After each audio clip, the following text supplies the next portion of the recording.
Hi again then guys, and so we've got another top speed setup on Forza 6 for you today, and this time it's for a vehicle which you wouldn't necessarily assume would be a great one for top speed, but it is a pretty quick vehicle, the Rolls-Royce Wraith. Now I would recommend changing it to all-wheel drive. You don't have to. If you're not a fan of all-wheel drive, you can leave it rear-wheel drive, and the only difference is your low-end acceleration. It doesn't affect your top speed, you'll still get roughly the same kind of top-end performance. I would, however, recommend all-wheel drive because, of course, it is quicker off the line. As always, I would recommend not fitting the front and rear wing, and basically just fit everything else. You don't really need the roll cage either, but apart from that, just fit everything that improves the car. Now for the setup itself, I've left the tyre pressures standard.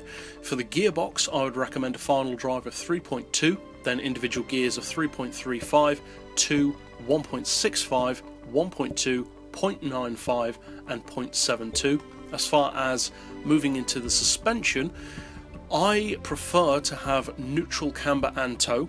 You could go for a little bit if you want, but especially with the all-wheel drive version, you just don't need camber or toe. As far as the caster angle, I personally like to have it quite high, but again, you don't have to. As far as the anti-roll, we've just rounded it off to 30 and 25 basically. For the springs, again, basically just rounded off to 1000, and for the ride height, I've pretty much left those stock, 5 inches on the front, 6.4 on the rear. For the dampers, again, we've just rounded it off to 8 and 6 respectively.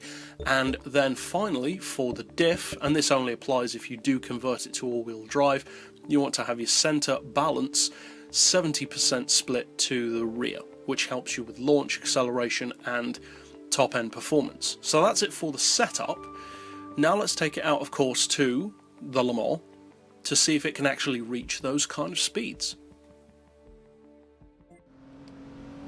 Now, as far as overall performance, of course, being a Rolls-Royce, it is bigger and heavier than many other performance vehicles, but it still makes a great rival for stuff like Aston Martins, obviously Bentleys, etc., and it does certainly know how to shift. This is an extremely fast vehicle. Off the line, it's not as quick as some other luxury cars, especially not against supercars, of course, because it is so much heavier, but still, especially if you fit it with drag tyres in particular, it really can launch like a monster. Now the top end performance is harder to attain in this vehicle compared to what the benchmark says it can do.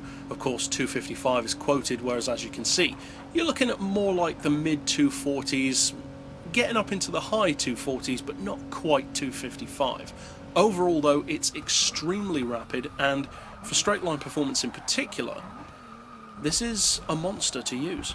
So overall, if you do decide to use this build for your Rolls-Royce Wraith, which is purely designed for straight line performance, obviously I hope you find it fun to use in online racing or cruise lobbies, etc.